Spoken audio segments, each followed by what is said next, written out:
place your renewal in something more than just a Today. hungover desire to change something about your life, drop a habit that you just used a little too heavily the night before. Yeah. That's Then you're gonna fall off the wagon quickly. Usually. Yeah, it is. It's very interesting that like the behaviors that are probably causing people their anxiety is like mega indulged the day before you're supposed to, Isn't change. that typical of if you go into rehab? You're like, well, I'm going into rehab, so I'm really going to go one last hurrah. One last hurrah out with a bang. There are people that say that what you should do when trying to get an addict into rehab is let them get high because they're more likely to go while they're high than otherwise. Because they're more easily persuaded, or because they're just feeling high. good? Yeah, they just feel fine right now. They're like, oh yeah, sure, I could do that. Yeah, I can. Not like they don't have the craving right then, Right? And they're like, no, I can't go into. Yeah, really? so Are you kidding me? Never again? Yeah, you get them into rehab, and then once they're in there, Then they're stuck. they're in there. Yeah, and so now there's no choice. Then they're trapped. Yeah, then they're trapped. Then you got them. Yeah, that's what you want to do with an addict is trap them. You want to Force them to go out. through DTs, all Yeah. that misery. You want to trap them. Yeah, That's how you deal with addicts. You don't ask them if they want to change or anything like that. You trap them. There's times when they want to change. Yeah. We came across those all the time too. Another, I can already tell Jason's gonna revert back to paramedic stories, like an old man. Back when I was a paramedic. They're cool stories. Dude, being a paramedic's cool. That's a cool story. You came across addicts a lot that wanted to change, or just you came across addicts? Well, we came across both, I suppose. But when they called, there was often a lot of talk of change, or I'm miserable, or whatever. Yeah. Which was, I didn't realize that was. I wish I had realized this earlier on, but that was an opportunity for me to witness that I was too afraid to, didn't realize it, or didn't think of it in the time, or didn't know what to say to people. But as time went on, I got older and more experienced and more comfortable and less afraid I might get fired for saying the wrong thing or in trouble. So when you get more comfortable with your faith, less fearful of what other people think. Yeah. Then I was able to actually witness some to people who were really miserable. And it was really, really meaningful to a couple of them, which I was dumbfounded by. Not dumbfounded by, but I guess it surprised me. How much there was one lady who was just miserable. She had ongoing pain or some sort of medical thing that nobody could pin down. And of course, everyone else on the scene is like, oh, we're here again, kind of thing, because I've talked about the repeat offenders.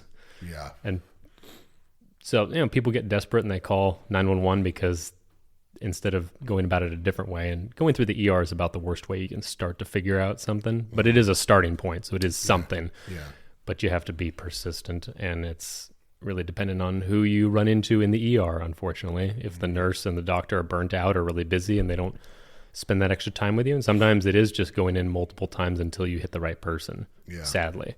Yeah. Or just asking for the right things. Don't ask for pain cover-up. If it's a pain thing, it's like right away a big red light goes off in all of our heads. Pain seeker. They're looking for pain pills. Yeah, that's what they want. They just want the fentanyl. They want the morphine, oxycodone. That's what they want. And it's really easy to put people in that category. So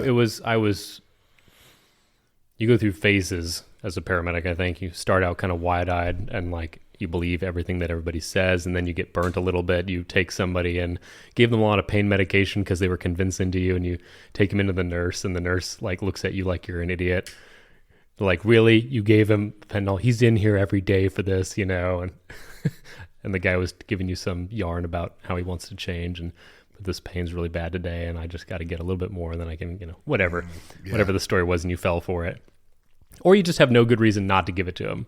What are you going to do? You're stuck in a box with a guy for a 20-minute drive, and you're going to be like, no, the whole time. And then if he complains, what are you going to defend yourself with? Well, I didn't want to. Let's look down your protocols. If someone's in pain, you give them this, and you didn't do that. So you didn't follow protocols. So it's tough. Yeah. It's not Anyway, this one lady, though, Like I ended up scooting everybody else out because I wanted to talk to her by herself, and she and her husband. And it was really meaningful to her. And I was like, I'm sorry that this is probably not, going to the ER is probably not the thing to help you.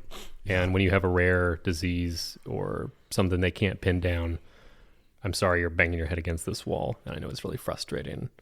And my wife had something that was a little bit rarer, or at least less known at the time. It's a little bit more known now. And so I was like, my wife has this, and it's really, it's difficult because if it's not well known and it's complicated, nobody's going to understand. Yeah. And I know it's frustrating. Yeah. When you're trying to tell everybody your whole story and they're just they're going to see you for 10 minutes and they want to get out of there. So I canceled the fire department and sent them away, and I had my partner take the gurney outside. I was like, hang on, I'll be out there in just a minute. And so I asked if they were religious, and they're like, yeah, we are. I was like, would you mind if I pray with you? And they did, or they liked that.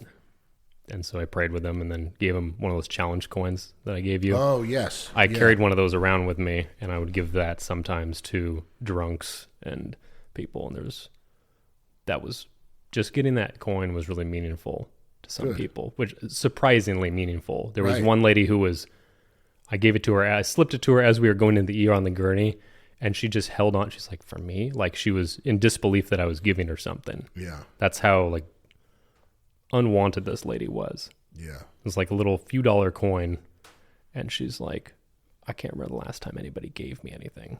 That's what she said. Damn. And I was like, damn. You're going to make me cry. Yeah. I was like, I just wanted it to be a little bit of an encouragement. I didn't mean, I'm glad it's meaningful to you. It's I'm so sorry for your life. All that to say, there's people out there who really, really need love. Yeah, even a little bit. Just a little bit. Yeah. A little bit sometimes goes a long way. And sometimes it doesn't. Sometimes it doesn't. Yeah, sometimes there are. Unfortunately, we live in a world right now where there are more people who will. I don't want to use the word take advantage of, but there are more people who will be unaffected by that love than there are people who will be affected by it. But it doesn't mean you shouldn't. Don't get calloused. Yes. Which is the phase that you go through as a paramedic or an ER nurse or any nurse, really. There's so many cops, yes, judges, cops. Get callous and stay like that, man. Don't do it. A lot of people in general just get that way. Well, it's tricky because you can't stay naive, and you have to be a certain amount, especially as a cop. Yeah. Because people are going to lie to your face constantly. And so it's absolutely no wonder that they get like that, because that's the only way to survive as a cop to some degree. So I feel really bad for them. It's in order to be a good cop in some ways, you have to be really hard, and you have to not believe people. Yeah. But if you're off and somebody's telling you the truth and you're not believing them, then you're hurting the image of the police in whole, because you're being a jerk to this person who actually doesn't deserve being a jerk to. Yeah. I was that guy. I got stopped on my bike 3 times when I would bike home from work. I would commute on my bicycle. What was their reasoning? It was nighttime, and he said that I didn't have my headlamp on. Oh, jeez. And I remembered explicitly turning my headlamp on that night before I rode off. And I saw this guy. I passed him on the road as I was crossing a road, and I was crossing a giant parking lot. And I had a feeling, I was like, that guy's going to come get me. And sure enough, he circled way around 2 commercial blocks to head me off in the parking lot, and then argued with me adamantly. He's like, just admit it, man. You didn't have your headlight on. He was insistent. He's like, I saw you. You didn't have it on. And I was like, no, I really did. I really did. I'm not going to give up. I was like, I'm not going to say I didn't. Yeah. But I was upset about it. But later on in life, that was before I was a paramedic. I was working at a pizza place. And then later I was like, I understand more why that guy was that way. Yeah. I was like, I get it. Yeah. Because there's who knows how many stupid teenagers are arguing with this guy over dumb things. No, I didn't smoke pot. It's I can smell it on you, man. Yeah, I know you do. Yeah. Exactly. I can see the pipes sticking out of your pocket, you dimwit. Yeah. So how was your Christmas? I cut you off earlier. I'm sorry. I went on to New Year's. No, that's because we kind of did New Year's and Christmas. Let's go back to Christmas. Yeah, Christmas. My Christmas was good. It was good. Good. Played some board games, hung out with family, Had some good snacky food and a nice little time here in the morning doing stockings and stuff with the kids. It was cozy. How was yours? It was good, man. It was really good. We saw Emily's family, and then we went to my parents' house. We went to my parents' house, and we were there for a week. So we were there from Christmas Eve till today. We left this morning, and that was really fun. We did Christmas with them. My parents. Did you say you left Christmas Eve? Or you? No, we went to their house Christmas Eve, Okay. and then we were there till this morning. Oh, this morning. Yeah, we were gonna leave. Okay. We were gonna leave You were last gonna leave, night. maybe. Yeah. Okay. Yeah, we were gonna leave last That was night. up in the air. I think you said. Yeah, then we went to see this movie. Emily and I went to go see a movie, and You went to see a movie like in IRL. yeah, IRL. We went to go see a movie. See, I'm hip. Yeah. You are hip, dude. We went to go see a movie, and it was Kino. It was a good movie. It was. I don't know. Kino. I think Kino is. Kino's like Japanese. I think it's a real Japanese word. I don't actually know, but Cool or for something. like good, perfect, like high quality, something like that. That's the internet slang is Kino is like good. Spelled Keno. Kino. Keno. So I guess it's Kino. I've never heard it said out loud, so I actually don't. You're just winging it. Yeah, I'm just winging it. It's only a written word. There is no spoken pronunciation. Yeah, for it. it could be like Latin, which is dead, just like a dead word. We're gonna bring Latin back. We're gonna bring Latin back. So we went to go see this movie, Boys in the Boat. Phenomenal film. Phenomenal movie. Yeah. Very good. Who directed that, or do you know? George Clooney. Oh, really? Yeah. Is he in it? No. Okay, I saw a trailer for it, and it's like George Clooney really delivers. Yeah. And I was like, I don't see George Clooney in this. And they would show him if he was in the trailer. And Yeah. I didn't realize he was the director. Yeah, he's Is the this director. Like debut directorial? I have no idea. I've never heard of a movie directed by him before. He's heavily involved, obviously, in a lot of his movies, yeah. Yeah. But he's I don't know why. I mean, obviously the like woke kind of lefty thing is over. Like it's lost its momentum. It died during COVID. I hope so. It's definitely dead. No, people don't realize fully yet that it's dead, but it is definitely dead. And so they're having to make like normal movies again in order to make money. So I'd assume that that's what this is because I like George Clooney's like a straight up like pedophile. Like, Is he? yeah, he's an Epstein Island, straight up systemic part of the problem pedo. I'm highly suspect of anybody in upper Hollywood ranks Yeah. who's As been you there a should long be. time. It's like, yeah, how could you not know? Yeah. Brad Pitt and everybody. Oh, yeah. Which is unfortunate because I really enjoy watching Brad Pitt and Yeah, George Brad Pitt's Clooney. an amazing actor. Yeah. He's fantastic. George Clooney seems to be more of a one kind of tone character who's amusing to watch. Yeah. I enjoy watching George Clooney, but you're just watching George Clooney. Yeah. He just in a plays that different one pair of character. shoes. Yeah. He just plays Frank Ocean. That's Frank Ocean's all I ever want to watch George Clooney play. There's nothing, which is fine. Yeah, there's Frank Ocean in a romantic comedy, Frank Ocean as an assassin, Frank Ocean as Frank Ocean, but there's just Frank Ocean. With his smug, little handsome half smile that he's had since he was 35. Yeah. It doesn't look a bit different. I will say if somebody smiled at me like that, there would be violence. Immediate violence. Oh, that one. I'm talking about like his, like the playful, like more the romantic. Oh, kind of yeah, smile. Yeah, Not yeah. The one he gives towards women. That would probably also be self-defense. Well, if he did you. Don't touch me. That'd also be violence. You're like, I'm over 18, don't touch me. Yeah, I'd call him gay and tell him to get away from me and then punch him. Yes, George Clooney directed the movie and it's really good. There's no sex. There's one implied sex scene. I have no problem with implied. It's just Yeah, as long as implied- you cut it before anything comes off, that's fine. Yep, but Obviously, between a sex married happens couple. in life. Oh yeah, and what between a married couple? Yeah, it's an implied sex scene Wow. between a married couple. Wow. And they have multiple opportunities where you can tell somebody was like, these two people have to have sex, and somebody else was like, they're not having sex.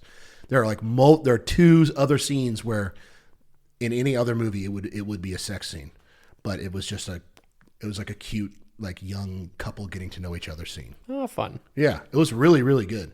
Yeah. All They're like, how white about we people. just talk on the picnic blanket instead of tearing our clothes off? Right. Yeah, why don't we get to know I each got other? a novel idea.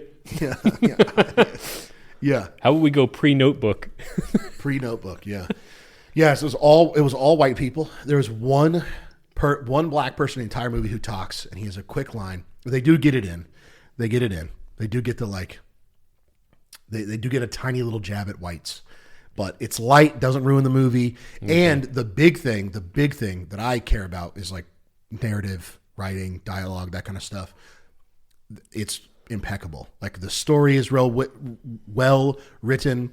The dialogue is real and believable, and it's charming and fun. Well, it's a true story, isn't it? Or based on a true story? Yeah, it's based on a true story. Is it an Olympic thing, or is it just more of a college? It's the story of the 1932 Olympic rowing team. Okay. So it was the Olympic Games that was held in Berlin when the Nazis were in power. So we finally got a white version of the Jamaican bobsled team success movie. Yes. Because, I mean, that's a good movie, but I've just been waiting for them to make it for whites. Right. They made it for whites. They finally. Made it for us. They finally made a white sports team. They made one for us. Oh, yeah. They made one for us. I mean, they have not made one for us in a decade. Yeah. Rack your brain. Try to think of one. I don't. They haven't keep made up one with, for well, us. it would be hard. I don't keep up with the current movies anyway. I happened to see a trailer for that one, and I was like, "Oh, this looks like it'd be a good movie." Yeah, it is. It's not a superhero movie, and it's not a remake. Yeah. It's not the Willy Wonka remake. I'm like, oh god, shoot me! I can't even imagine how bad that is. Yeah, and it's good. The fact that it's all white people doesn't. I'm joking when I say that, but it is nice that it's that there's not some either subtle or overt, like explicit, like white people are bad, or that they shoehorned in racism, things that didn't happen. Yeah, adding in some like powerful black girl that didn't exist, and like oh my goodness, all that kind of stuff. It's just nice. It's nice to not have to have your guard up while you're watching a movie. You can just chill and enjoy it. Yeah, and one of the things that bugs the crap out of me is that the Denis Villeneuve uses in Dune, he used to shoot some of the scenes. He uses these gigantic, like for real, the actual measurements of the screen are like wider and longer than the measurements of your ceiling here, like gigantic LED screens, and oh, okay, and then he puts them on film, and they can add layers of, because you can mess with the amount of black that's on the screens. You can adjust the depth of field that the screens can present to a camera live while the camera's panning through a screen and moving and stuff. So it doesn't look fake. It looks like they're standing really for real on the set that they built. But it's better than a blue screen CGI. Way better than a blue screen CGI. Gotcha. But they're expensive. The screens far more expensive than blue sheets. Yeah, I don't know how much sheets. more expensive. But it's way more expensive than just hanging up a green or blue sheet. But for whatever reason, him doing that, like, gave everybody permission to just CGI everything. Like, the most prime example I can think of is the most recent Mission Impossible. They are not ever on set. Okay. Ever. I mean, they're on set, but the that must be so upsetting for someone like Tom Cruise, who has been on real sets and been doing this for so long and has done really cool stunts. Yeah. All of a sudden to be like, you're just going to be in a warehouse that's draped with green everywhere, wearing stupid suits with wind machines everywhere. Yeah. It's so soulless. And it looks like crap. It looks You don't terrible. realize that until you go back and look at an old, like, I forget.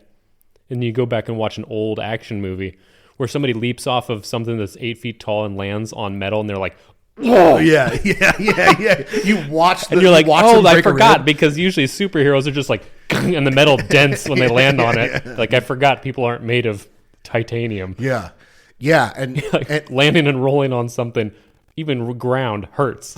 Yeah, it is. I know I have a sort of jockish kind of Cro-Magnon exterior, but I really do care about like art and things of the. You don't have to persuade the audience; they don't know what you look like. Yeah, that is true. That is true. They don't know what I look like. But the set design is just so artless. It is vapid. It is heartless when you've CGI'd everything. And It's so cool to see all the old sets. yeah, dude. And in for Boys, stuff. It's really Boys in the Boat, impressive when you see old sets and they're like, hey, we remade this town. We made a small town street with all the storefronts. We got all the old cars up and running. yeah, And everybody's built dressed replicas. in these fantastic, 1950s or whatever it is. yeah, costume designs really well. Yes. Yeah, and so they, And the acting is phenomenal, even from child actors. I'm really impressed when you get a child actor to act well. yeah, That's really impressive to me. yeah, That's like the pinnacle of a movie, is if you can get a child actor to deliver a convincing performance. That blows me away. yeah. That is very, very impressive. Unfortunately, those kids almost always get molested right after they give those awesome performances. Yeah, so they really shouldn't. If you love your kids, don't put them in. Yes, please do not. Don't do that. Yeah, if you have a cute kid, don't get them anywhere around Jewish Hollywood executives. Or non-Jewish. Yeah, I'm Hollywood sure the executives. non-Jewish one, but they're just so many Jews. This is going back to the it's funny to pretend to be racist, Yeah, but not sure. funny to actually be racist.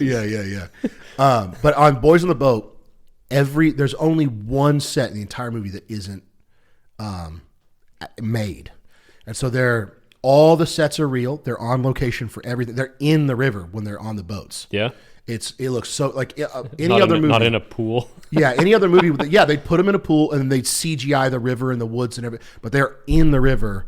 Actually, like they go to Washington, get the guys on a boat in the river, and it's phenomenal. And then they have like there are several scenes where they're in the office of an old college, like on the river in this like dock kind of office where the team hangs out and stuff, and everything's just like made out of old wood, and the lighting is beautiful and perfectly done, and everything like you're sitting there in the seat watching this on a big screen, and you feel the like warmth. You feel they walk around and the wood's creaking and cracking. Right. And they don't have to edit those sounds in. It's just for real the sound of the office. Right.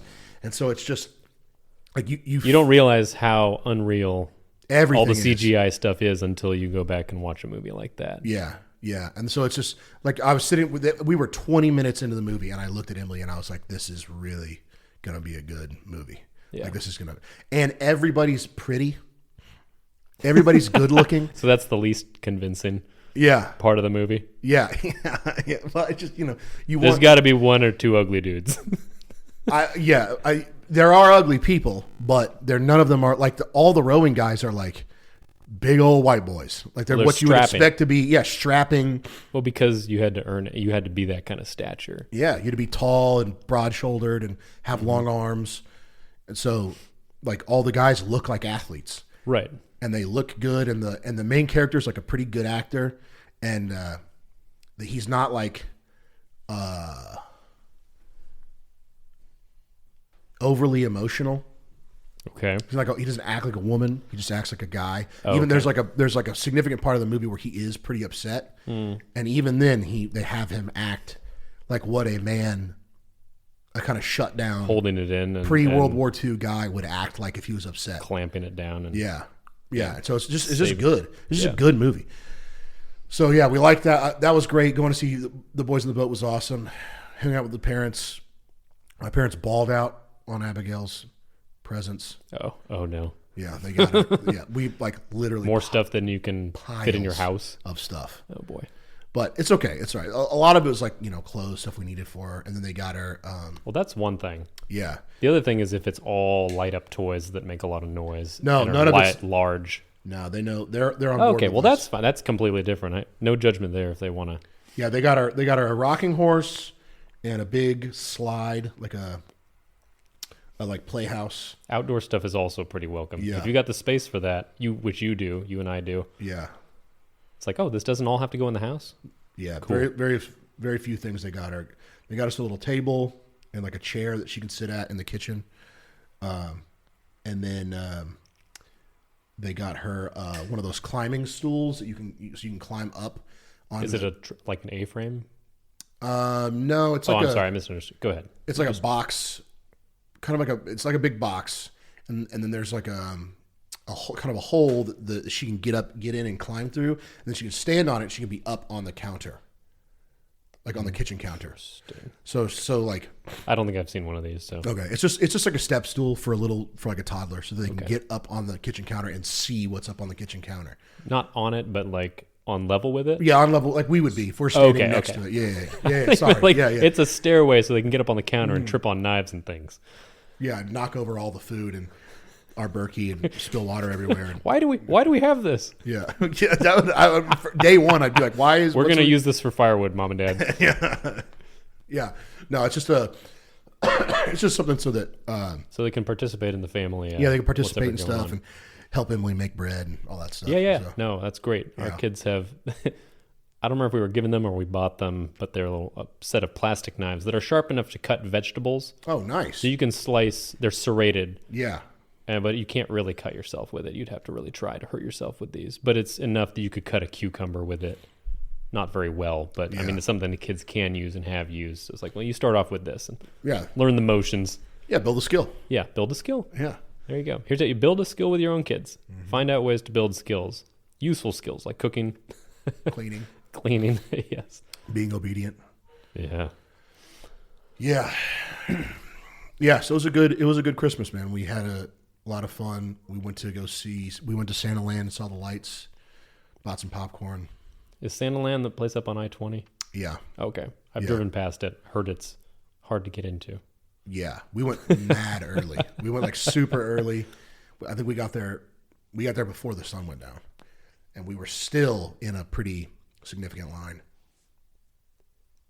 And by the time they opened, the line behind us was like easily a mile long. It was crazy. My word. Yeah. It looked cool from the, it looked very impressive. I was like, okay, I can see why this would be a huge line. Yeah, it's really fun. It was really, really cool. There's some place up in Longview, I want to say, or maybe Kilgore, where my wife and her folks took the kids. It's a drive-through. It's a church, a big church, and they have live acting little stations as you go along. So you drive through it slowly, and it's like Yeah. the whole Christmas story. It's like the gospel story. That's sick. And everyone's in costume and everything. Apparently, really high production Really? value, all free. And they give you Really? hot cocoa. They ask you at the beginning how many cups of cocoa you want. They'll give you cocoa and you drive slowly through it. And people will be acting out various parts of the story. That's awesome. Sounded really neat. That is awesome. It's not just the manger scene, but it's like I think they even have like the cross and everything. So they make it through the whole gospel narrative, basically hitting the high points. So you're basically, I was like, well, bravo to you Yeah. for not just doing a fun big production thing, but putting your money towards something that'll draw a lot of people and introduce a lot of people, and they'll get the gospel message, at least in basic, to be like, oh, it might make some people think. It might. It's not just a funsy whatever. Yeah. Anyway. Yeah. That's so sick. So Emily was like, she wasn't too sure about it when they went, and then she's like, this is something we're going to go back to each year. It's pretty good. Yeah. You got to tell me what that is. I will have to ask Emily. Okay. Yeah. Cool. Yep, that was it. That was our Christmas, dude. I got a hoodie. I got a shirt with my favorite comedian on it. It's him holding a gun. It's just a headshot of him holding a gun. Which comedian? Sam Hyde. Okay. He's an internet guy, but he's a big part of the reason why I'm sitting here. Oh, yeah? Yeah, like Chase knows who he is, and I asked Chase the other day at church, do you know who Sam Hyde is? And he said, yeah, dude, you are. Like, he's a big. I think I was there for inspiration. that. Yeah. You said there was a big compliment. I think I was there for that, yeah. You were there for that. Yeah, you were. You were right there. Yeah. I got a hat. You got a hat. That's my Christmas present from Emily. Nice. That's a nice hat. It is American made leather. Ooh. That's a nice hat. That's hard to beat right there. It is. I was I'm very happy with it. Lightweight leather in my favorite shade of brown. I'm a dark leather guy. Yeah. I don't care for the light leather stuff. Yeah. And a dark leather is definitely your color. Yeah. That's pretty sick, dude. So I'm pretty thrilled with it. I plan on it being my working hat for hopefully years and years to come. And it comes with like a warranty. So if anything goes wrong with it, like it comes apart, then I can ship it back and they'll put it back together for me. Love that. So That's sick. Yeah. I got Emily. I got her 2 books. I got her the history of housing design in America. That sounds fascinating. It's very cool book. Is it a well illustrated book too? Yes. So they have cool. I guess it would have to be. Lots of pictures, lots of drawings, lots of like floor plans, and then it goes through like there's a glossary at the front of it, so it has like definitions of each individual, like the particular types of corners that meet on baseboards, and then it'll have like a drawing of what it looks like, and this is what it separates it from. It's like this thick. Yeah. It's huge. Wow. Yeah, it's an amazing book. And then I got her another book called A Pattern Language. That's like a the writer is a group of people wrote it, and I think I'm probably going to say this wrong, but it's like it was published by the American Institute of Housing Design and Architecture, and it's the like thesis of the book basically is that all of design, industrial design, housing design, car design, all design is fundamentally based off of light and where light falls. Okay. Because you see, that's how we see. Is your eyes just what you're drawn to? Yeah, your eyes taking in light. Like no matter what, you don't. It's not that you're seeing. Like the way the human eye works is not that you're seeing this lighter. It's that you're seeing the light that reflects off of it, and then your eye is translating that into an image and sending that information to your brain, which is translating into an image. So fundamentally, all design, because it's a visual thing, all design is based off of how light works. Interesting. And they talk about how they did this like study once where they put all these people in a room and just had them stand there, and they just did it over and over and over and over again with like thousands of people. Mm-hmm. And human beings are photocentric or some word like that, but it's something that it's a characterization of plants.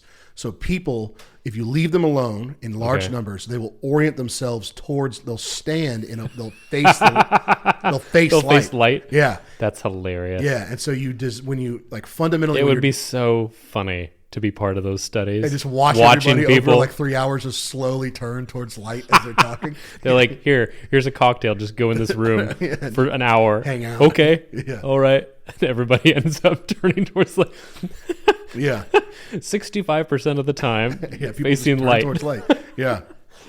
So it's like the whole book is just like about how you push light through a home, and like how you take it's how you take the elements of design that are in the first book that I got her, and how you apply it in a way that turns your home into like a beautifully designed, and how you use light to make good design. Like that's fundamentally how you make good design is like you use lines to capture light in a certain way. And so it's a very beautifully illustrated book, and it's really cool. So, and we're getting ready to build a house hopefully soon. So, you are? Hopefully. I would love to build a house this year. I don't know that it's going to happen, or at least start. It's going to, because of the way we want to build the house, it's going to take a year to build probably, but at the least I would imagine. But so I would like to start this year. Are you building it further back on your property? We'll build it right behind. Did you see the field that was behind our house? There's like that. There's like the cabin, and then there's the your pump house office. Yeah, my pump house office, which is way cleaner now than the last time you saw it. I don't know. It didn't register. It didn't register as a really mess. Okay. I mean, look around here. Yeah, that's true. It was like it's a work area. Yeah. It just looks like a work area. Now it looks like a nice. I have like a love seat in there now. So you do? Yeah. It's like so you can relax on that and enjoy a cigar while you're I'll wear my downtime. Headphones and I'll sit on the love seat and I'll just like put something on my computer and smoke a cigar. Yeah. But so there's my office, and then there's that like deck. Yes, I remember the deck. We went back there, and you kind of showed us the garden off to the left of that, right? Yes. And then to the right, there was it a pool area that used to be there, or a jacuzzi or something? No, it was a greenhouse, and then we turned it into like a kind of a jacuzzi. Like, we got a cowboy hot tub with one of those big, galvanized steel tubs. You know what I'm talking about? Like 6 foot round galvanized like feed tubs. We got one of those. meant for okay, so you mean by cowboy hot tub, you mean it's meant for livestock, but it's meant for livestock. More like a redneck version of it's a DIY hot tub. Yeah. Okay, so it's not an actual hot tub. Yeah, it's not a hot tub. It's just a 6 foot stock tank, Yeah. Okay. galvanized steel stock tank, and then we Pond? just put a pump in it. Yeah, we put like a filter on it so that the water stays clean. Okay. And then we just put some chairs out there on that deck, and so it's like more of a social area now. Is it heated at all? No, You just wait till it's yeah, just wait. hot till enough. it's- Okay. Yeah, I mean during the winter I use it as a cold plunge. Oof. Yeah, it's Mercy. tough. I can do about 35 seconds is the longest I've ever been, Good heavens. but it's hard. My dad can go. My dad for real goes for like 10 minutes, Oh my goodness. and the water's like 40 something degrees. Yeah. he'll just Just tough it out there. just float, no problem. It's crazy. But yeah, right behind that, He's a very chill guy. Your my dad. dad. Yes, my Very dad is easygoing. excessively chill. That was really funny meeting him the other day. He's so chill. Sometimes He's like, "Hey, I've enjoyed your podcast," and I was like, "Oh, yeah. Sometimes he's so chill that it doesn't seem like he likes you. He's like, he seems almost indifferent. That's how chill he is. Sometimes. good for sales." I don't care. Very If you good take, I don't for care if you sales. take the deal or not. That is sincerely. That's it. I don't care. Like, if you say no, I've got another 18 people Yeah. that might say yes. This is the first stop on many for me today. So, Yeah. So actually, in fact, if you you want to say interested? no, just say no Okay. now. Yeah. It saved me time. Yeah. Appreciate Saved me it. a lot Thanks, of time. bud. Yeah. See you I'll later. pick up the tab. We'll see you later. Yeah. Yeah. Next week, same time. Yeah. Yeah. So we have the field right behind that, outside the fence, and then there's that pavilion. I didn't mind map it beyond that very well, so No that's worries. all kind of. I know it goes way back. It's a long Yeah, rectangular. it's kind of it's property. 9 acres and it's thin. Yeah. Okay. Yeah. So it's like Which is cool and not cool depending on what your neighbors do. yes, yes. So I'm hoping that because there's my neighbor to the east side used to farm that land. When we first moved there, they farmed the land, but they haven't in like a year and a half. So I'm hoping at some point this year I can buy all that off of him. Okay. Because it's beautiful. It's like a beautiful field that's like really well maintained, and then it like runs into this like hard immediate tree line that our next neighbor is there. So it's like a really beautiful view, and I want to put the house right behind where the fence is. Okay. Where that field. So there's a field, and then there's our pavilion. I want to knock the pavilion down and build a house kind of right in that area, and so it would sit such that the front of the house, so you would come from the road and then kind of come down this winding driveway and come up on the house, and the house would be slightly elevated, so you'd come up and see the big house and it'd be there, and then you could go into the house, and from the front door you could see just pasture, and then the pasture would roll into the tree line. Very pretty. Yeah, so that's the dream. That's the dream. That's the dream. We'll see what God has planned, but that is the dream. So we can edit this out. I'm just curious. Are you going to have to take on a mortgage to do this? Like a construction loan? Probably. Okay. Probably. And to I like don't buy know. that land, is that another 9 acres or do you even know how big it is? Yeah, it should. Well, it won't be another 9. I think it'll be the portion of the land I would like to buy from him. I think is 7. Okay. Just eyeballing it, it looks like 7. Okay. So So that would not have road frontage? that part would not have road frontage. Okay, so it'd just be adjacent to your back portion of your Right. So So he would be still have behind the front. his house. Yeah, it'd be behind his. Oh, he house. has a house up there? Yeah, he has a house on it. Okay. And but from the road to the back. But since he's not using it, you're hoping he'll I'm hoping Okay. he'll be willing to part with it, and I'll obviously make a generous offer. Like I'm not going to try to.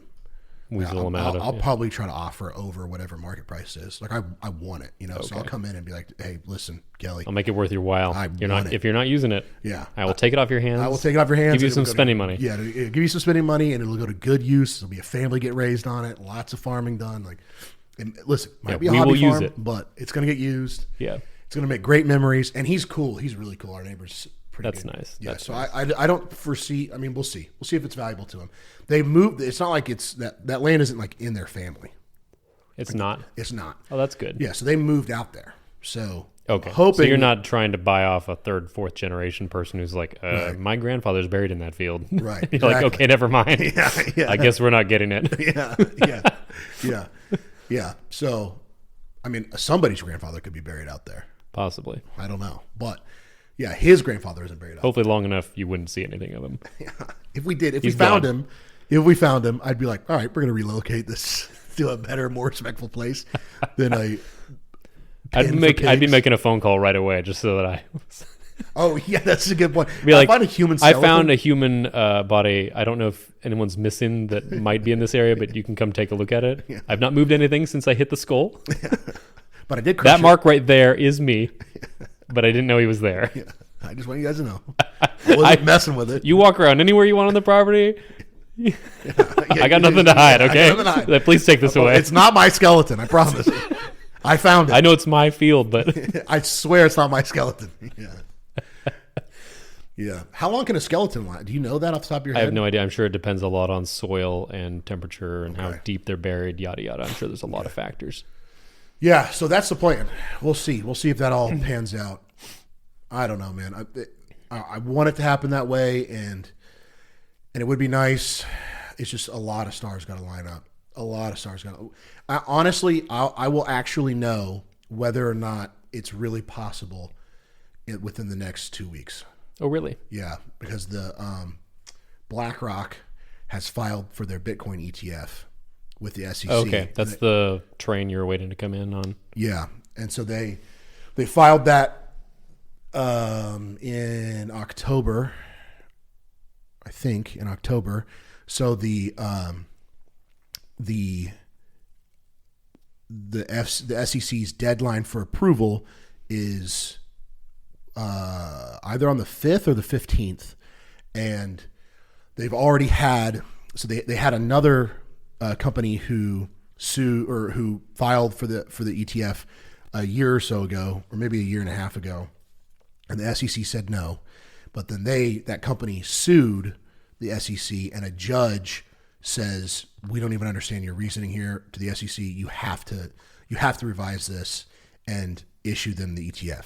So a judge has already ruled that they can't say no. Okay. So it's effectively inevitable that the largest asset manager on the planet, who's backed by the Fed, is going to start offering an ETF. They've had a couple of their high-ranking people in BlackRock have written papers that are saying that they advise. So this is not BlackRock saying this officially to their customers, but this is high-ranking people within BlackRock saying this generally, that they would advise institutions to allocate 1% to 2% of their books to Bitcoin. And BlackRock manages something ridiculous, like $30 trillion in assets. Mercy. So if 1% of that gets allocated to Bitcoin, that is a massive amount of money coming in. Right. And Bitcoin's, I forgot the exact term. I should know this because I'm a finance guy. It's embarrassing that I don't. But basically the ratio, it's not when you buy $1 worth of Bitcoin, it does not make Bitcoin $1 more expensive. So it's not dollar for dollar. It's actually 6x. So when you spend $1, when somebody comes into Bitcoin and they buy $1 of it, Okay. it makes it 6 times more expensive. So it makes it $6 more expensive. If that makes sense. Nope. So That's if right. you- I understand what you're saying. I don't understand the mechanics behind it. Yeah. Okay. Yeah. That's all. Yeah. All right. I'm So sure that's a lot of math and a deep understanding of how Bitcoin is mined and all that behind it. Yeah, it has a lot to do with scarcity, because there'll never be any more than 21 million Bitcoin. I thought it was increasing at some sort of. Yeah, so all the Bitcoin that has been that will be mined has not been mined yet, but you'll only ever be able to mine 21 million. They've capped it. Yeah, the network is capped, so it cannot, and it cannot. You could in theory change that, but you would have to get a 51% consensus from the network, Everyone who owns for everyone Bitcoin? who mines Bitcoin. So all the miners get to vote on what happens to the network. Gotcha. And they wouldn't want to reduce the value of their. Right, they're heavily incentivized not to reduce the value of the Bitcoin they have, Gotcha. and so So there'd have to be a lot of pressure applied to a lot of people, miners. Yeah, a lot of miners to get that to change. miners, not miners. Yeah, miners, not miners. You know what? You get the movie reference? No, I was thinking Galaxy Quest. Oh, I've never seen Galaxy Quest. Oh, Is it good? it's very good. Okay. It's funny even if you're not a Trekkie, but I think it's probably even funnier if you have any familiarity at all with Star Trek. Okay, I do. I've seen. I've seen. Then the you would modern find movies. it hilarious. Okay, Then, all right, because yeah. it's Well, I think maybe I have seen Maybe do they at one point beam something up and they beam it up inside out? Yes. Yes. Okay, I have seen Galaxy Quest. Yes. Yes. Okay, but I was little, so I'll have to rewatch They it. tested their beaming thing on an alien or whatever, and it flips it inside out. Okay. Yeah. Because they're trying to get their crew member back up, but they're like, test it on that pig lizard thing first, and they do that, and it comes up, and it's just like, just horrific death. And they're on the microphone, and one of the guys goes, "That animal is inside out." Yeah, okay. And then the guy down on the planet's like, "What? Did you say it's inside out?" Okay. Okay. They're like, "Hang on, Hang on. We're not going to do that to you. we're gonna adjust a couple things." Yeah. Okay. Yes. Then I have seen it, but I was really little, so I have to watch it again. Yeah. No, there's some sort of other aliens that are small humanoids or whatever who are like mining something. They come out of a mine. Okay. And So they're there's miners, a little miners. Yeah. Okay. I thought you were because one of the female character is like, "Oh, they look so little, and they look so cute. They're like children." And he's like, "Miners, not miners." Okay. Okay. Alan Rickman is who plays the character who says "miners, not miners." Okay. Cool. Yeah. I thought you were making a reference to Louis C.K.'s. He's got a joke that I will not repeat here because it's grotesque. But Okay. in it, he says minors or a minor, not a minor. And Yeah. everybody laughs. Yeah. Pee break time.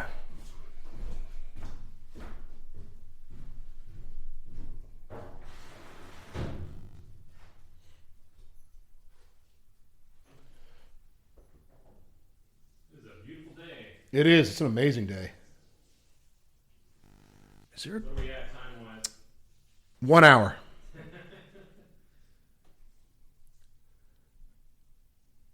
We might want to start talking about working hard. Yeah, we might.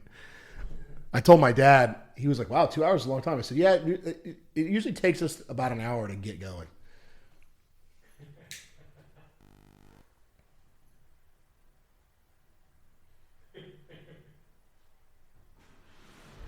I'm going to try and compete with No Agenda for longest podcast. No Agenda is starting. They were talking the last episode I listened to. You're always asking me, "Hey, did you see anything in the news, or what do you want? Anything that you wanted to talk about?" And I'm like, "No." So I tried to listen to a No Agenda episode to get some sort of. They take about as long to get going as we do. That's fine, dude. They chit chat about various things that pissed them off in news or about whatever politician. Well, I think we can use this as a good jumping point, the Bitcoin thing, to get into. I think we can talk today about hopelessness. We talked a little bit in the beginning about hopelessness. We did talk a little bit, And the holidays are a time where a lot of people feel very hopeless. Yeah. A lot of suicides around the holidays. Thank you, paramedic, for that. Did you not know that? No, I didn't. I'm just joking. Okay. I thought that was common knowledge. Yeah, that's probably pretty common knowledge. Yeah, I think the thing I've talked about a lot, we talked about with skill building, we talked about just in general, is just not giving up. Like how much your life can improve by if you just don't give up. And my mom is a psychotherapist, and she recently had a client who was Interesting. a client who had a lot of potential, who has a lot of potential. She had a client who gave up, and he didn't like take his own life or anything, but he just gave. He was on a trajectory, a really cool path to do something awesome, and he quit. Yeah, he quit, and that's very heartbreaking, especially when you have potential. But the thing I wanted to say about giving up in general, because I actually talked to my mom about this a lot this week, because she's having a really hard time dealing with. My little brother has chosen a very alternative path in life, and to a certain extent, I guess I have too. But I've had a better I've been better at adapting my alternative path to a more like reasonable, like I got a job is what I'm saying. My little brother is, right now he's a snowboard instructor, and that's cool. It's a cool job, but there's no upper mobility. There's no future in it. Once your knees get too bad, yeah, it's like, well, that's it. Yeah. And so my parents are worried about him, and my mom gets spun out about stuff sometimes, and so I've had a conversation with her a lot this week that's kind of about people checking out, being hopeless, young people in particular, and the reason why this like whole thing is a good, like the Bitcoin conversation is a good jump off point for this conversation is because there's, I think, a tremendous amount of hopelessness around money in the modern era today. As much as I hate the phrase like kids today or like, you know, in the modern era, whatever, because I think overused. Overused. Every generation has complained about the previous or the next generation. Yeah, and the timeline doesn't matter. People have always suffered. You just have to get over it. But that being said, people today young people are launching into their lives are launching into a level of like into a challenge that is unique, which is not often faced by any group of people. And I don't know to what extent people have faced this particular level of and type of challenge that young people are facing today, and its unique ability to generate hopelessness in people without them even knowing why. And that is the destruction of your ability to invest, I would say. Save, invest, generate a good future for yourself and for your family. Mm-hmm. And what I mean practically by that is inflation and fiat economic systems. Mm-hmm. And right, you can save, but at the same time, it's very by difficult. the time you get to use that cash, it's depreciated. Right. So to make it practical, I ran out here and bought this property because when we sold our house, I want to say 3 years ago now, our investment property, the duplex that we started out with. Yeah. We sold that. And so we had this giant wad of cash that we'd never had before. Yeah. And I was like, what do I do with this before it just evaporates? Yeah. Yeah. And I know Emily was probably like, wait, let's, her impulse is to save. She's a saver. Right. And I was like, we need to put this into something concrete. Yeah, immediately. Yeah, as soon as I can, while I can get it for a good price. Yeah. And it ended up being it could have gone badly too. I could have impulsively spent it on something stupid. Yeah. Turned out to be good. Land is solid, I think. I believe in land. Land is great. Land is a fantastic option. And as my boss, I mean, as long as he goes, it's just by the grace of God and our current form of government that your land is secured. Yeah. Because if the government changes and goes, hey, we're not going to do this, or God decides to send you a challenge, you might lose that too. Yeah, you might. And just have it taken away. You're like, oh yeah, you had this land, but now we no longer legally protect it for you. Right. So somebody could just come and rob you. Because other countries, like people squat on your land. There's nobody you can go to. Other states. Yeah. People can just come live on your land. There's nothing you can do about it. Yeah, Mali's parents, she's from South America. Okay.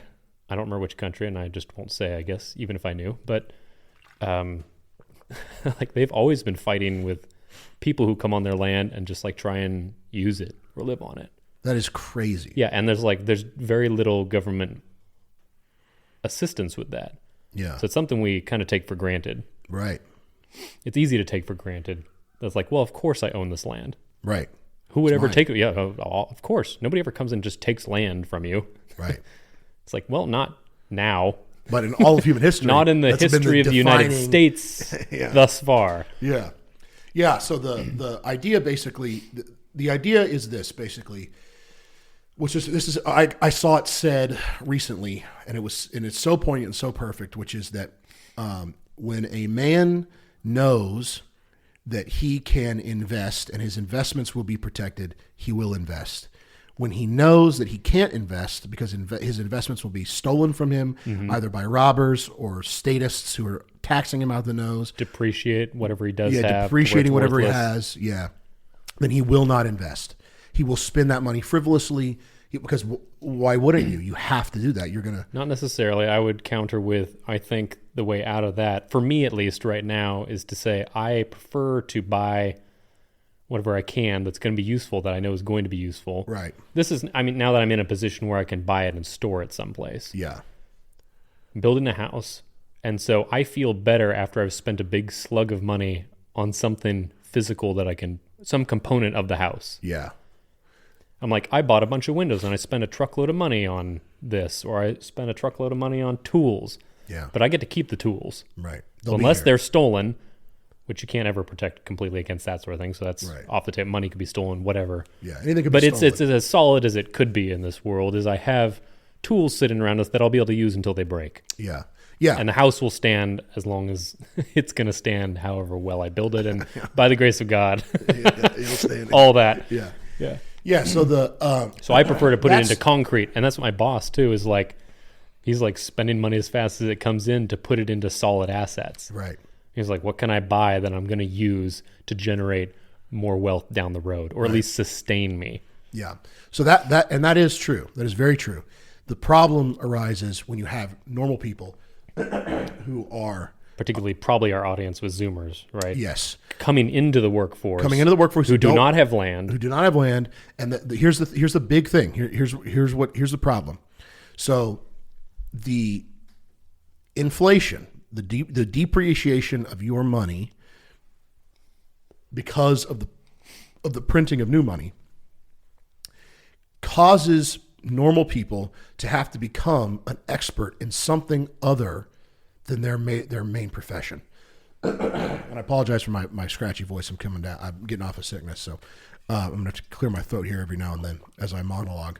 But so you, in an environment that does not have an overly complex, centralized, basically socialist banking system, you can take your money, you can become really good at something: carpentry, sales, computer programming, earthwork, whatever. You can become an expert on that thing. You can then take that expertise to the market and use it to generate however much money that the market deems it's worth. And then you can take that money and do whatever you want with it. You can put it in a bank, you can put it on your mattress, whatever. But the money is your money, and you've now gained that much money, and it's not going away. You don't have to worry about securing other assets that are going to hold their value indefinitely. The problem with having to do something like that, buy assets that are going to hold their value indefinitely, is that you have to know what is going to hold its value indefinitely. And there is nothing that has a guarantee that it will hold its value indefinitely. Like, people will say land is a great thing to buy, real estate's great. And I would agree, real estate is in general great. It's not great to buy right now. And if you're a 25-year-old kid, if you're a 40-year-old welder, what are the odds that you're going to have the time to understand market fundamentals such that you know, if I buy a house right now, like if you buy a house right now in 2023, that is suicide. It's suicide. It's financial suicide, because there is every indication that we are going to have a real estate market collapse worse than the one in 2008 at some point within the next 5 years. Every market indication. Would you not be able to refinance in that crash, though, and get a lower loan? Or not lower loan, but lower interest rate, therefore. In a crash like that, it's the Wild West. You don't even know which institutions are going to survive like it. that. Yeah, you don't know what institutions are going to survive a crash like Maybe that. you get lucky and the one who's lending to you crashes and you don't have to pay him back. Yeah, there you go. Yeah, you get lucky. Maybe it's the best time to buy. I don't know. Maybe it's true. Maybe it's the best time. Well, Pick the most unstable problem lender is- you can. Buy the biggest house you can, or the most solid house you can. Wait for them to go under, and then you just own the house outright. This is not financial advice. We are not. Here's The problem disclaimer. is I'm you not a won't- financial advisor. Someone will come in. Someone will come in and buy that bank, buy that institution, and they will get to then take custody of those assets, and your debt is one of those assets. Right. And so but that gets traded around all the time, even if they're not if they're not that unstable. If they buy and liquidate those assets, that means they're calling you on your mortgage. So if your banking institution goes under, the one you owe your mortgage to goes under, and let's say JP Morgan Chase comes in and buys it up, and then they liquidate that bank for all of its assets because they don't want to deal with it, then they're calling you on that mortgage. You'll get a letter in the mail that will say you owe us $200,000 by the end of next week. They can do that at any time. They can? They can. So I guess I've never read the fine print enough. yeah, they can. That they seems can like a bad trump card for them to hold. They can call you on your mortgage. There are many, like if you get a non-adjustable rate mortgage that's Right, fixed rate 30-year mortgage standard. right, then there's a pretty good chance that there's nothing in the contract that's going to allow them to call. But it's just a debt. That's all it is. A mortgage is just debt. Okay, wait. They can or they can't They call can. you on They that? can. If another organization comes in and purchases, I've never heard of that happening in large scale, though. Because if they did, then people would stop getting mortgages. Like if they Right. just came in and started, They'd like, violate so much trust and they'd never be able to loan again. right. But JP Morgan doesn't care if they come in and buy a bank that went bankrupt anyways. JP Morgan's just coming in looking out for their best interests, buying this institution. It's not that they will. I'm not saying that they would do that. I'm just saying that it is possible. You certainly would not get out of having a mortgage if you're financial. I'm saying I think it's very unlikely that they would call you on it because, one, they would never get that money from everybody. They would just get the houses again, and the houses would be valueless, so they wouldn't be able to sell it. They're far better off holding on to it and getting your interest. That's where their money lies, is in their interest.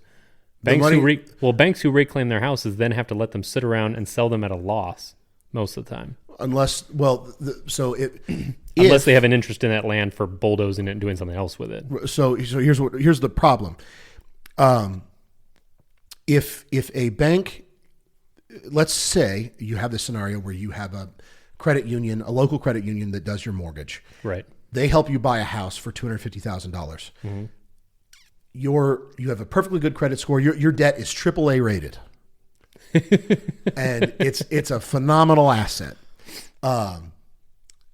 And so the bank gets to put that on their books. Yep. That a well-meaning person with a good credit score, every indication this person is going to pay back their loan, it owes us $250,000, and we're charging them APR. We're charging them interest on the loan to shore up any risk that we might have that they may not pay it back, and so we can take a profit on the fact that we're using our money as a commodity in order to, we're selling our money effectively, and that's what the interest is.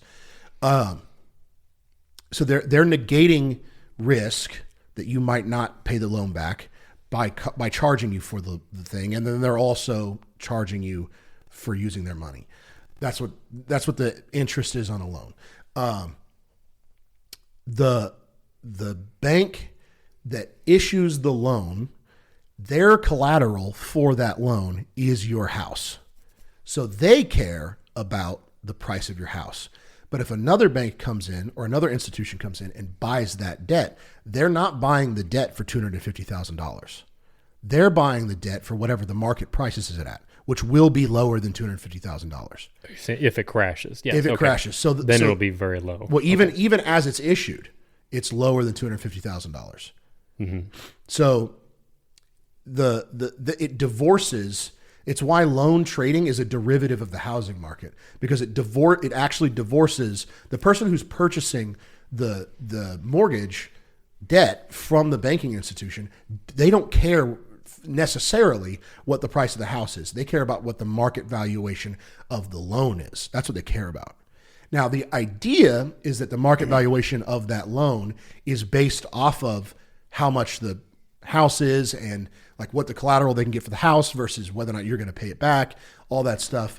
But again, this is the nefariousness of a financial institution like a fiat system. That's not the case. Like in 2009, there was a tremendous amount of pressure put on Michael, what's-his-face, the guy that, the first Big Short, the guy who recognized that it was coming. Because he... In the movie, The Big Short? Or well, the movie's called Big Short because those guys were called was one of the characters. Are you Shorts. talking about one of the characters who's in the movie, though? Well, no, I'm just talking about the real guy. Yes, I mean, yes. Yeah, the real guy who's portrayed in the movie? Yes, the real guy who's portrayed in the movie by Christian Bale. Okay. So he came in early. He was one of the first guys that came in, and he put a lot of money. He put Great movie. Yeah, great movie. Great movie to understand.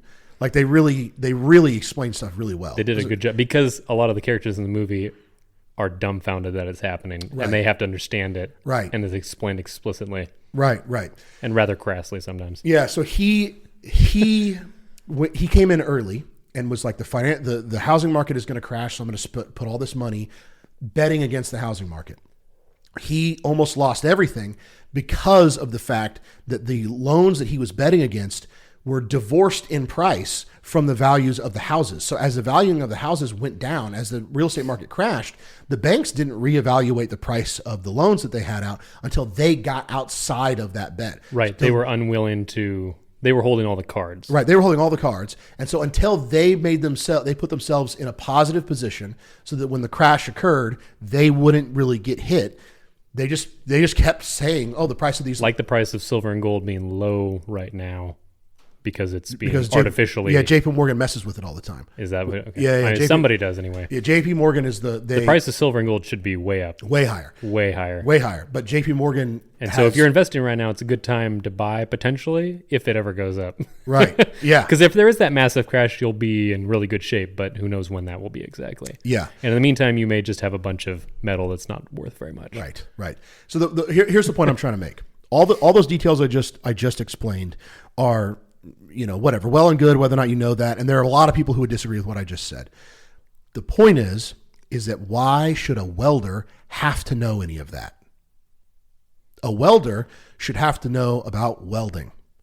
And a welder should have to know about the needs of his family. That's what a welder should have to know about. A welder should not have to know that when he goes and gets a mortgage, it's getting traded. In the back, there's all these derivatives. There's an entire derivative market. Nobody actually even knows what the derivative market is worth. It could be 2000x what the base assets that all derivatives are based off of, gold, mortgages, anything. Nobody knows. Which is the problem with going off of the gold system. Yeah, right. It's a gold huge standard. Yeah, it's a huge problem, and it's a huge problem with the complexity of the economic system that we have.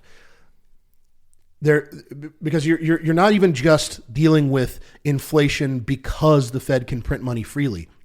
There's fractional reserve banking, which means that a normal bank can for real loan money into existence. Yes. They create debt. Yeah, they just create debt, and the fact that you owe them money is what they use to justify that they have loaned you that money that they gave you exists. Yeah, it comes out of nowhere. It comes out of nowhere. So they just say it has happened now. Yeah, so the system is so messed up. And deriving the concept of derivatives is a huge part of the problem. Fractional reserve banking is a huge part of the problem. The fiat system in general is a huge part of the problem.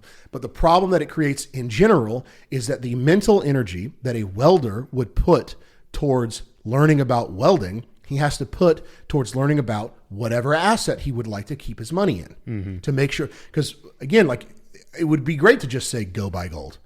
But you can't say just go buy gold because now you have Bitcoin. And there's a pretty good chance that Bitcoin, that the thing that gold does right now that makes it valuable is going to be done an order of magnitude better by Bitcoin. So gold, all the money that's in gold is going to move from gold. Because right now it cannot be manipulated as it stands. Right. Right now it cannot be manipulated as it stands. Until somebody pulls off who knows what they do behind closed doors. Well, like we said with the 51%. Yeah, with the 51%, it'd be very, very difficult. Bitcoin is, we could dive into this if you want, but Bitcoin, it's over. It's a history-altering technology. It is perfect. It is so perfect that I think the person who made it was God. We don't know who made it. There's a person named Satoshi Nakamoto who published the white paper, the description of the technology, how it actually works. And then they opened up a wallet in the name of a few people, and the very first Bitcoin transactions was Satoshi Nakamoto sending Bitcoin to a couple hackers and cryptographers across the world. He exchanged a couple of emails to answer a few questions and then went dark. No kidding. So probably a fake name. Nobody knows who it is. And Satoshi Nakamoto is Japanese for all knowing. Or central knowledge or something like that. Well, so, that's just super fun. Yeah. I like that. Yeah. So Satoshi Nakamoto is either the CIA or God. And so We'll find out if it's the CIA eventually. Yeah, we'll find out if it's the CIA eventually. 50 years from now, they'll publish the paper. Yeah, they'll go, it was us the whole time. Yeah, we unclassified it. Yeah. Declassified the document. So, but the code is open source, so it actually doesn't matter who it is because you can see how the network works. There's no backdoor. There's no way to hack it. It's flawless. It is beautiful. It is perfect in its simplicity. It is perfect in its inability. It's immutable. It's unhackable. You can't change anything. It happens too fast. It's perfect. And because of this, everybody's realizing that instead of saving value in anything else, we can save it in a digital asset that I don't have to worry about carrying around with me. I don't have to worry about making sure a government can take it because I can just go, I lost my passphrase. I don't have access to the wallet anymore. And they have no way to prove that they have to hold a gun to your head to make you give it over. They have to threaten to kill you, which, I mean, obviously at some point people will, but there's no way, it's not like they can break into your house and find your gold and find your whatever. It's crazy. So gold, you can't tell somebody today to just go invest in gold because there's no guarantee that gold will hold its value over the next 10 years. There's a pretty good chance that all the value in gold's value is going to reduce to its industrial application.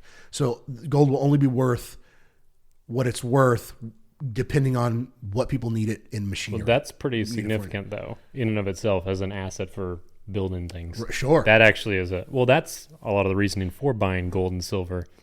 Yeah, it is a precious metal. It is a precious metal, and it's extremely useful, not just as a value holding thing, but as a real life, you can melt it down and use it in circuitry and whatnot, being a fantastic conductor and yada, yada, yada. Yeah, it's very light.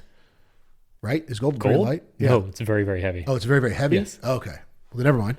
Ethan doesn't own any Showing gold. my butt there on that one. I just know that. I don't own any gold. I just I just know from reading about it. Yeah. So the point I'm trying to make ultimately is that even with Bitcoin, I'm not religious about it, even though I just said Satoshi Nakamoto is God. It's like I was thinking that whole time. I was like, you can tell that he is a zealot. Yeah. Preach, brother Ethan. Yeah. Even with Bitcoin, I could be wrong, and it could go to zero. Like there could be some sort of black swan event that nobody sees coming that takes it to zero.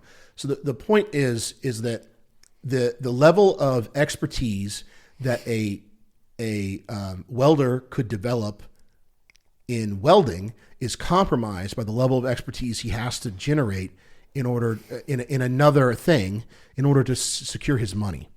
Now, even more importantly, is that all of this stuff, everything we just talked about, happens, generally speaking, on the subconscious level for a normal person. So a normal person does not, now because it's become such a problem, everybody knows what inflation is. Yes. But normally, and even when you know what inflation is, it doesn't necessarily click exactly what it implies. So if you're a Zoomer... Until you go buy eggs. If you're a Zoomer, you remember your mom going to Costco and buying all the groceries for a week and a half for your family for $250 for a family of 5. You remember your mom doing that for $200, whatever, and feeding your entire family good snacks, meats, all that stuff. Mm-hmm. Now those mixed nuts come in the big box. Yeah, the mixed nuts come in a big box. Yeah. Now you go with your wife or your girlfriend or by yourself, and you go get food for a week for 2 people, and you pay $250. And you know that. Now you may not necessarily consciously connect those dots, but there is a part of your mind called your subconscious that is an order of magnitude, several orders of magnitude more powerful than our most powerful computer. This thing there are more synapsal connections in your brain that make up your subconscious mind than there are stars in the sky that we can count for real. You are the most complex thing that has ever been created. And your conscious mind is the tip of a gigantic, extremely complex iceberg. And you have no idea. Most people have no idea I have no idea what's going on down there. When I meditate, I can get kind of some sort of removed symbolism about what's happening down there. But in general, people do not have a concept have any idea what's going on in their subconscious mind. And so it's making massive amounts of computational, it's making massive amounts of computations and running your heart and running your lymphatic system and running your nervous system and running your lungs. It's doing crazy amounts of stuff. And so and then it generates emotions. When you know on a subconscious level that your money is worth significantly less than it was when you were a kid, you will feel hopelessness. You'll feel the desire to give up because, like I said, a man who knows he can invest and knows that his investments will be protected will invest. A man who does not know that, because he has direction and can plan for the future. Right, he has direction. He can plan for the future. But if you have no certainty, then why would you then care? You have no hope. Yeah, you have no hope. Now, but the hope comes when you know that. When all of your knowledge about money and about how money works, about fiat systems, about inflation, about investing, when all that knowledge that you have in your subconscious mind moves from your subconscious mind to your conscious mind, then you can formulate a solution to the problem. And when you do that, you can gain hope. For me, I was during COVID, I was in a bad way. I was drinking heavily. Thank God I was saved at that point. So there was already there was hope, but I was in a bad way, drinking heavily, had just gotten married. I had no hope. I didn't see a way out. Half the dollars that had ever been printed had just been printed. There were no jobs to be had in my field. And even if there were, I wasn't sure that I wanted one of them. It was bad. And then I came across Bitcoin for the first time. And because it was a cool, fun technology, I got interested in it. And from that, I started learning about finances. And I started learning about how our system worked. And through that learning, I figured out why I felt so bad, which is that I just didn't think that there was any hope for the future. I just didn't think that I could have a family or own a home or build. I just didn't think it was possible. And I didn't know that I thought that. And then I figured out that you were just self-medicating. Yeah, because of your despondency. Yeah, my despondency, depression, and hopelessness. Mm-hmm. And I didn't work hard. And I didn't work hard at my job. And I didn't work hard at anything I did. Because you saw no future in it. Yeah, because I saw no future. Subconsciously. And so once I found Bitcoin, I found hope. And because there was a chance. There's a chance. Bitcoin does not, to me, it does not represent the guarantee at a future, but it represents a chance. And a chance is always worth fighting for. A chance is all that men ever are given. Yeah, are all that men are ever given. And so it introduced hope. And with hope came a brand new lease on life.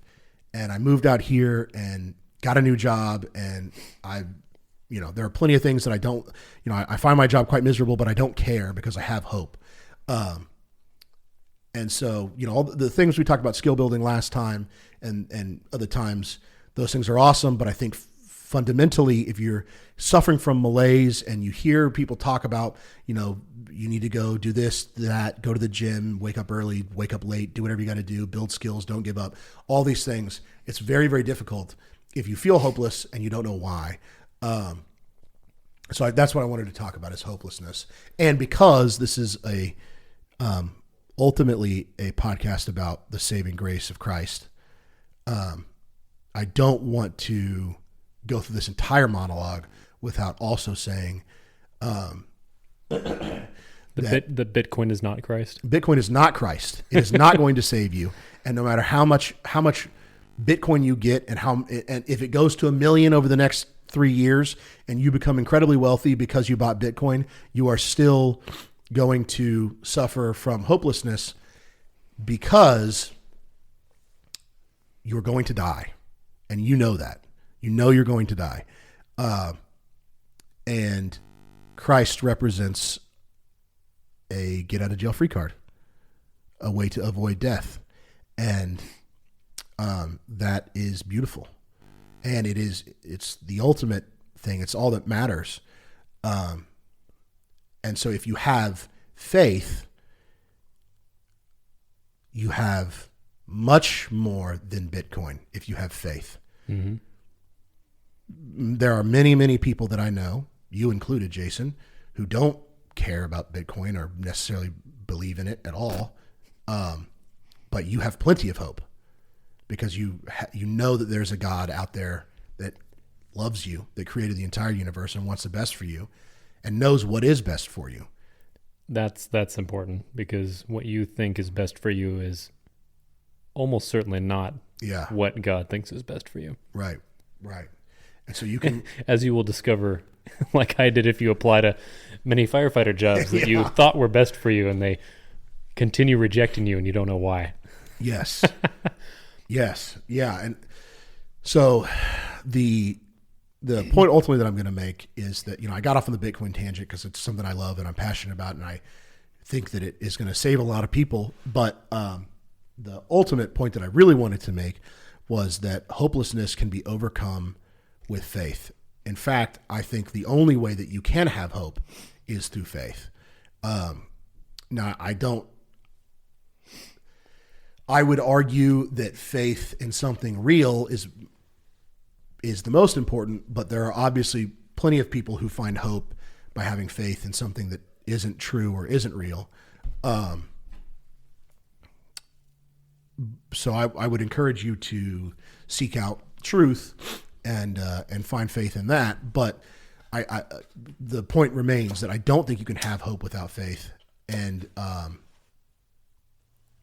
what better to have faith in than the God that created the universe, and a God who loves you and wants what is best for you. And that thought has been the thought that has carried me through this year, was that God has a plan, and whatever it is, it may not be his plan may not be for me to get a Porsche like I would like, and a nice big designer house like I would like, but whatever it is going to be good. And it's probably bad for a person like me, to get a Porsche and a nice big designer house. Probably not good for my personality type. So that was ultimately the point that I wanted to make. I got off on the Bitcoin tangent, but the point I wanted to make is that what we said previously about skill building is really not applicable to a young man who has no hope, because he's just not going to care. And so I wanted to take it back to a Christ-oriented direction and say, if you're struggling with hopelessness, if you feel depressed, if you're struggling with hopelessness, then I would suggest going to get the cheapest Bible you can get your hands on, crack it open, go to church, just poke around a little bit. Just get a real translation. Don't buy the Way. Yeah. Get an NIV or King ESV or New King James are all solid. Yeah. And get very close to a true translation. Yeah. And you can really get in the weeds about what a true translation is, because there's a couple different approaches. Literal word translation from an ancient language is difficult to read, and so some translations go for more of, they try to get they read it in the original language and then try to translate that into English. As it is used by English. As it is used, how you would understand it. So it might not be an exact word translation. And of course, there's meanings of phrases. One word in Hebrew might indicate a whole thought or whole phrase in English. There is no word that's an exact translation. So it's very difficult to translate exactly, or it comes across very clunky. But like I said, NIV, ESV, or New King James are all going to get you the true word of God pretty closely to what it actually was. Yeah. Yeah. So that is the first item of business you need to deal with in getting hope. There is no hope without Christ, because in the end, nihilism, if you believe nothing will happen after you die, then there is no point to doing anything but what is immediately fun, and then clocking out with suicide as soon as things get tough or you don't want to live anymore. Yeah.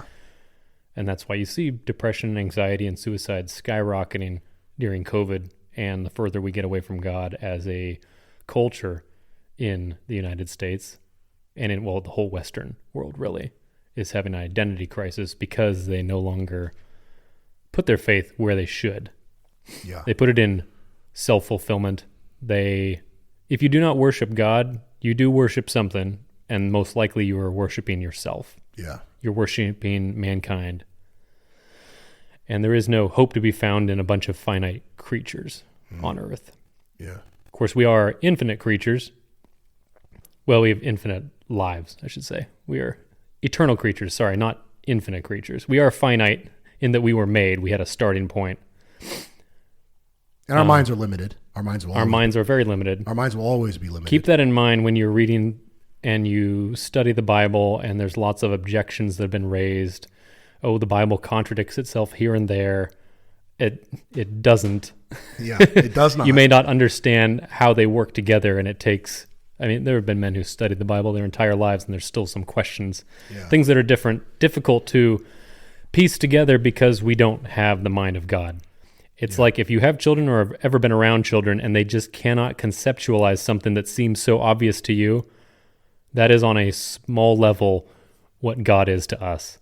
That's why we are God's children, is we do not understand everything that God does and how he can be love when there is pain in the world, which is maybe the biggest problem that non-believers have in coming to Christianity, is saying, well, you say God is good and God is love, but how then are there rapists? How then is there death? How then is all these things? Yeah. And there are answers to all these questions. And this isn't the podcast necessarily to go through all of that, because it's a very deep dive. Yeah.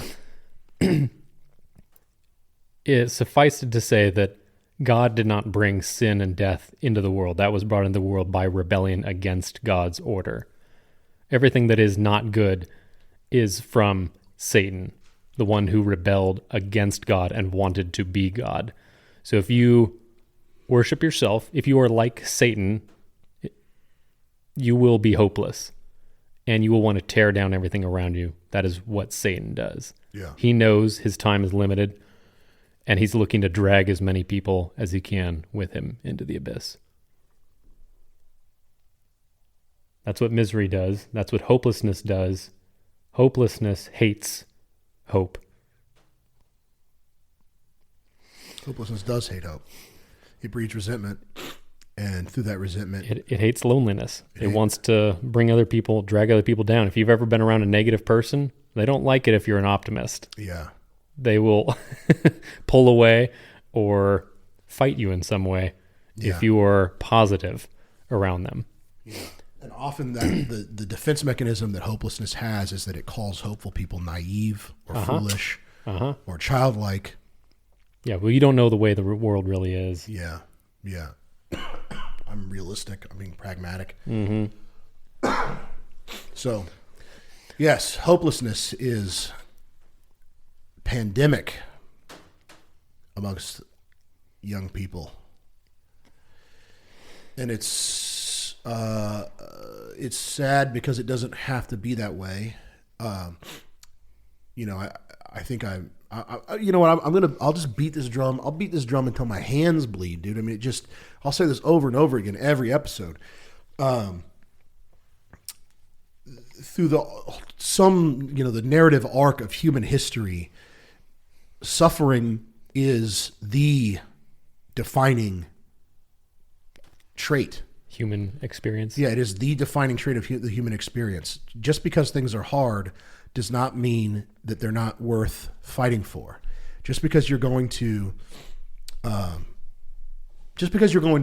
does not mean it's not worth fighting for. And I'm not saying you are going to lose. I'm just saying even if it was a guarantee that you were going to lose, it doesn't mean that it's not worth doing what's right.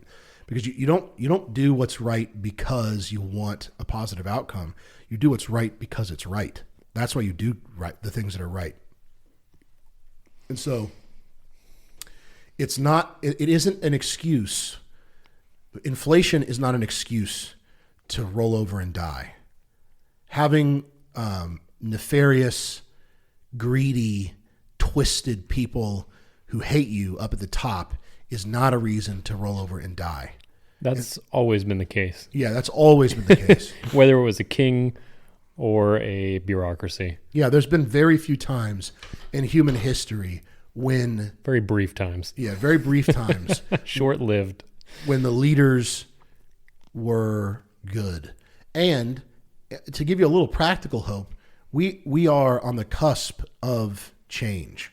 The market can, when I say the market, I just mean reality. It cannot support stupidity and centralization forever. And we are, And this level of complexity. in this level of complexity. It's rotting. Yeah, the cracks are showing. You try and get a doctor's appointment.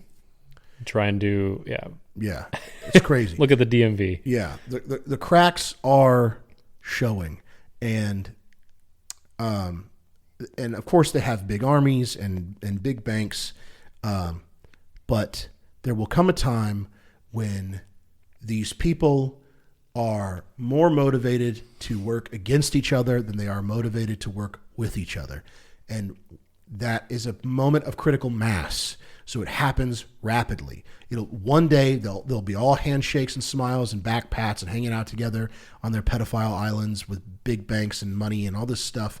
And then the next day you'll have Kevin Spacey going on Tucker Carlson, looking into the camera, threatening whoever it is they were threatening by saying "Merry Christmas to you too." Like it is over for them. It is over. The other defining trait of the sum total narrative arc of human history is progress. Things have been getting better, and I don't think that that's even up for debate. Like there are obviously problems with modernity, but having chlorine and bleach and low infant death rates is not one of them. So things are not going to get worse. They're not getting worse. They're going to get better, and they may not get noticeably better in your lifetime. Maybe I'm wrong. Maybe the cracks aren't showing. Maybe they can keep this boat The cracks afloat. are showing. They might take a lot longer to get water in there and freeze and really break apart. Yeah. So it may not be in your lifetime that the flippening occurs and life becomes more rational and reasonable again. But you can be rest assured that at least your children will experience that. And you'll experience it in some manner. We may have some sort of fascista leader come along and do some whack stuff and whatever, but at least your quality of life will improve when that happens. So it's not, even on a practical level, it's not hopeless. So you can find hope in the physical, not necessarily just in the metaphysical. But the metaphysical stuff is the most important thing. Finding hope in your faith in Christ is ultimately the thing that's going to it's going to make you hopeful, even if the practical stuff I just talked about never occurred.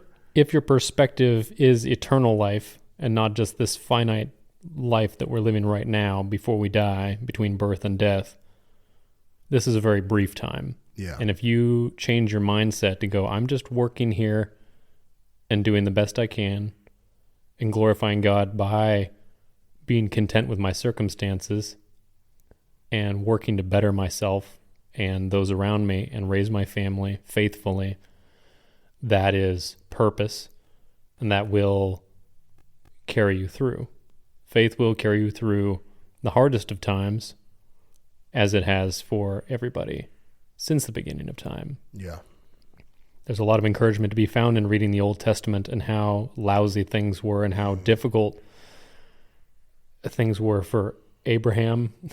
Abraham he went into enemy cities and was so afraid that he told the rulers that his beautiful wife, Sarah, was actually his sister, because he was afraid that if he said it was his wife, then they would kill him in order to take her for themselves. Yeah. She was, I guess, that good looking. Yeah. Because they were in a pagan, so he lied. Yeah. Yeah. He's the father of the Jewish people. Yeah, he's the father of the Jewish people. He's the father of the tradition that became Christianity. And there's lots of other stories like that. Really, really dark times in the Old Testament where God carried people through. And sometimes generations later, there were generations that happened when there wasn't a whole lot of word from God directly because there was faithlessness in the society. So work to bring back faithfulness, and in time, perhaps generations of time, perhaps not in our time, things will get better. Yeah, things will get better. And I do want to say this because I can sometimes find myself not being motivated by the big picture, not being motivated by eternity, not finding hope in generational, in thinking generationally.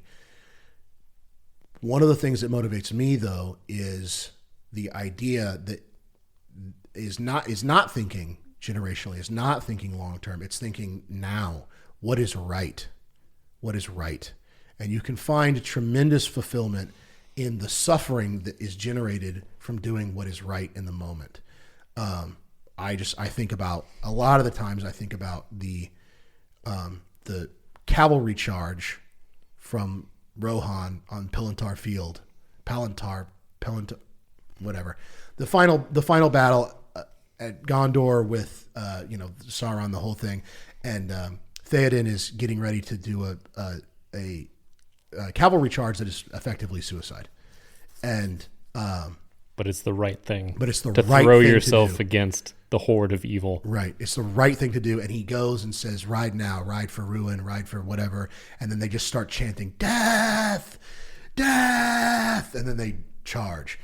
If that is not, I get chills. Yeah, if that is not motivating, like, I'm going to die for what is right, then I think Mulan. There's no greater motivator for man. Yeah, for a man than dying for what is right. For what is right. For your family. Yeah, for nobility, for honor, for integrity. Yeah. I think Mulan's Death before dishonor. Death before dishonor. I think Mulan's a terrible movie. And you certainly shouldn't have your daughters watch it, but you shouldn't have anybody watch it. But there is one redeeming scene in that at the beginning of the movie when they come to recruit the men from the families in China. Right. The father, they come in and they say the chief. One man from every family has to serve in the Imperial Army. Yeah, and he has no sons, so he has to go. Even though he's old and crippled. Yeah, he's old. Because I will serve the Emperor. Yeah, he drops his cane, he raises his chest, and as best as he can, he walks over. He says, "I will be that." He takes the decree. He walks back. Everybody in the village steps out of his way and hangs their head in respect. Won't make eye contact with him. They all know he's a war hero. They all know he's already served. Yeah, he's already served once. He should have been able to stay at home. Yeah, and so everybody hangs their head and moves away, and he walks back home. They're sitting down, they're having dinner, everybody's eating silently, and Mulan speaks out of turn and steps up and says, "You shouldn't have to do this." And her mom goes, "Mulan, be quiet." And he says, "It's an honor to fight for my country." And she says, "So you're going to die." It's an honor to fight to protect my country and my family. And she says, so you'll die for honor. And he stands up and goes, "I will die doing what is right." Great line. Whoa, dude. That's like you're gonna get teary eyed. Like, I will die for what is right. And from there, the movie goes, yeah, it goes downhill, dude, downhill. Because Mulan goes, "Not while I'm a strong, independent woman." Yeah, I'm going to sneak. I'm going to steal save my father and save my family. Yeah, so which is crazy because just practically the movie should have ended with him getting killed in the first onslaught, or really not, because he most certainly would have just been given a commander position. He would not have had to fight. He would have showed up, and they were like, "Here's a war hero who is old and crippled." Right. Here's a horse. You get to ride a horse. Yeah. Obviously, you're going to tell these guys what to do, and you're going to say, like, your experience, you have all the knowledge. He wouldn't have had to fight. He wouldn't. So I didn't even think about that. Yeah, it's a perfect example of women getting involved in things they shouldn't get involved with and ruining them. Like, he probably could have had the strategic knowledge to not the Huns never would have even made it to the capital of China. They had to shoot him with fireworks or whatever. Like, that never would have happened had he gone. So that movie sucks, but that scene is good. That scene's really powerful. So yeah, you don't have to derive motivation from something you can't see. You can derive motivation from the now. And when you do that, You have purpose, You have purpose, which keeps a man alive. which keeps you alive, keeps you going. Yeah, you can find fulfillment in that. You can find, that was a thought that I had yesterday that I thought would be worth bringing up, is that the fulfillment I get from my job right now that I find very unfulfilling is that I am suffering and I'm being tough. That's the fulfillment that I get, is that I get to end every day going, I'm finding a tremendous amount of identity as a father and as a husband and as a leader of my family by coming in every single day and looking at my wife and my daughter and going, today I had mental resolve all day and I did my job. And I did my job. Did your duty. Yeah. I did what You provided. Yeah. You suffered for your family. Yeah. And so I don't find fulfillment in the actual job itself. I find fulfillment in how much I don't like it. That's where I find the fulfillment in my job right now. And hopefully that'll change one day, but maybe it's God's plan that will never change.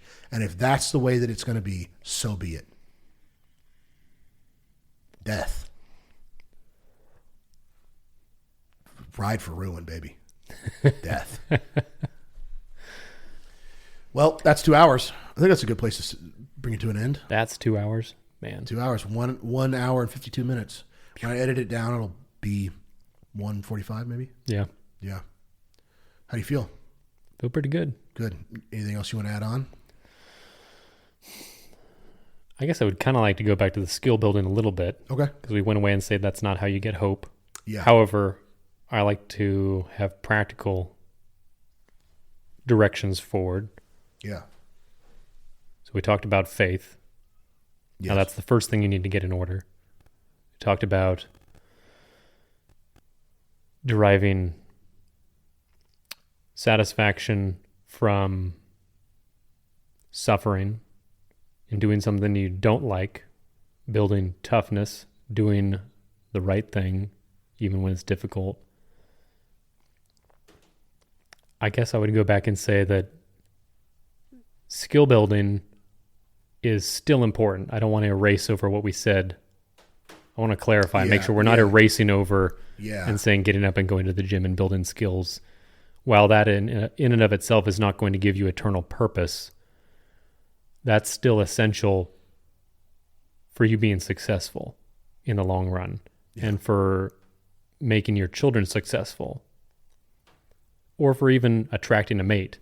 Certainly. Because you still need that. You need to be able to provide, and that requires skill building. Oh, I know. When we were talking about how you can't invest in anything, the one thing you can invest in, which cannot be taken from you, is skills. Yes. So while buying gold, buying silver, buying land, buying Bitcoin are all things you can put your money towards, building the skills, if the economy improves, which it will, when the economy improves, when things turn around, if you have not put your time towards improving yourself, you won't be ready to take advantage of it. Yeah. You will be in the same place. You'll be in a worse place. Yes. Because all those jobs will be swallowed up by people who were preparing themselves in the bad times. Yeah. Yeah. So I would say that now is possibly the most important kind of time to build skills. Because 100%. there is so much need for skilled labor. My boss is talking all the time. If you talk to anybody who's trying to build a house, trying to get anything done, people who are good at their jobs in the trades, the physical trades, are so very needed. Yeah. You talk to any tradesman and how much trouble they have in getting good help because people think that they deserve more or they have no outlook if they are hopeless. Sure, you might not be making a lot of money to start out, but that's everybody. And you're going to have to start sometime if you don't want to be making minimum wage your entire life. Yeah. So you have to be skill building now. So pick something. Like we said, go to church, get your life right with God, talk to people who do things that interest you. Find avenues for building your skills, for learning trades. so that when things turn around, you will be in a position to make good money then. Yeah. Yes, absolutely. Money is a river, it flows, and if you're not in the river, you can't get wet. So make sure you're in the river when the money starts flowing. One practical idea I had, just as a, if nothing else, a thought experiment. Let's say Zoomers, anybody starting out cannot afford to buy a house, right? We established that. Right. Pretty much it's very difficult and possibly a bad idea. Yeah. Very possibly a bad idea to get into it. But I suppose I am maybe more of the philosophy that it's better to be in the market, even if it's a bad market, Yeah. than to not be in it at all. That is a very common. So if you can afford to buy a house or a shack, or anything. Yeah. if you can afford to buy anything that's value will improve with time, like real estate will go up and down. There will be big crashes, but if you can hold on to it through the crashes, you still have the house. You still have a place to live. Yeah. That's a concrete asset. Yeah. So I'm still in favor more of, and evaluate it carefully with your situation. Do not go out and buy something you can't afford to then make the payments on. That is foolishness. Yes. That's suicide. Yeah. So buying a house like that is suicide. Yeah. But if you're able to make the payments on it, and then the market crashes and interest rates plummet down to 2 or 3%, refinance. You can get your loan reevaluated and do your own research on this as to how it works, because these things might change and I've never done it myself. But if you have a high interest rate and the market goes down, then you can say, I'd like my loan renegotiated and pay less than you were originally. But you can't do that if you aren't already in the market. Right. And I hesitate to say, just wait until the market crashes, because then jobs might go away too. And if you don't have the job, it doesn't matter how cheap the house is, you still can't afford it. Right. So there's that catch-22 of like, well, would you even be able to afford it then? Yeah. My wife and I was working with a paramedic early on in my career, and I think actually maybe he was an EMT. He wasn't a paramedic yet, but anyway, smart guy. And he gave me the idea, I'd never heard of it before, of buying a duplex and living in half, and the other half you rent out. People always ask me, oh, did you buy both halves? I'm like, as far as I know, you can only buy a duplex as a whole building. Did you buy both halves? Yeah. Yeah. So my wife and I were fortunate to be able to buy one right before the market shot up where we lived. Nice. And so we bought one. It wasn't in great shape, but it was okay, and we made improvements on it. So we put sweat equity into it. Sweat equity, if you put time into something, time is money. Right. If you put labor into something, let's say your time is only worth $15 an hour right now, but you're learning skills, and you're making your house more valuable. Fix up a dumpy house. This is great for the Zoomers who are young guys. Learn some skills. Yeah. Figure out which parts of a house you could fix, and then look for houses that you could fix up. Not just painting. Anybody can paint. Not well, but anybody could paint. And the other thing is, I am fascinated with the idea of kind of crowdfunding. So in other words, if you find other people who are similar minded, other guy friends, perhaps you could go in on a place together and buy it together to live in and fix up. Yeah. As long as you have the paperwork all drawn up properly and you've protected yourself so you're not vulnerable to somebody stealing it from you. Yeah. So this is Also, a potentially that will protect risky thing. It'll protect your friendships too. If you guys get a well written out legal contract, then Yes. it'll protect. You can get into business with your friends. You just need to make sure all the legality is spelled out. You all understand what the requirements are. Yeah, that'll protect your friendships if something goes upside down. Yeah. How many hours? Maybe you only work together at the same time so that you don't do a ton of work and he puts in no work and he still owns half the house. Yeah, exactly. Or a quarter of the house, whatever it is. Pool your resources Yeah. with trustworthy friends. If you don't have trustworthy friends, find trustworthy friends. Yeah. If you don't know where to find them, go to church Yeah. and find trustworthy people. Yeah. I bet you there's some single guys, and if you start talking with enough of them, men rally around men who are leaders. Yeah. So you could be the leader. You might not feel like a leader, but if you have this idea now, and you flush it out, you do some research, and you say, hey guys, I have this idea that the four of us could buy a dumpy house together, all move in there, we fix it up over the next course of years, and then we eventually sell it, or we buy each other out. As one guy gets married and gets a family, he moves out, maybe the others buy out his share. Yeah. And then you have some cash. Yeah. You take the equity out. You can take the equity out of your loan with the bank, Yes. and get cash for it if they evaluate your home as being worth a certain amount. There's ways to, I think, work your way into property ownership without being able to buy it yourself. I think the American mindset of I have to have my own place and it has to be big and turnkey ready. Yeah. That's foolishness. Yeah. Buying your first place, it's not going to be turnkey ready. By turnkey, it's Yeah, nice and ready to move in. I don't have to do anything to it. Yeah. If that's your mindset, you're going to be disappointed and you're going to be hopeless because you'll never be able to afford that. First off, Now, yes. now, in the future, 20 years ago, that's that was certainly what it was. That was an acceptable expectation. And 10 years from now, that may be an acceptable expectation. But you're right now. So my point is, think outside the box and don't just go, this is what everybody has done. This is what my parents were able to do, is buy a house that didn't need any work done on it. Yeah. Go and buy a place that's, not a money pit, but yeah. Or dude, I think you can pay $200 from the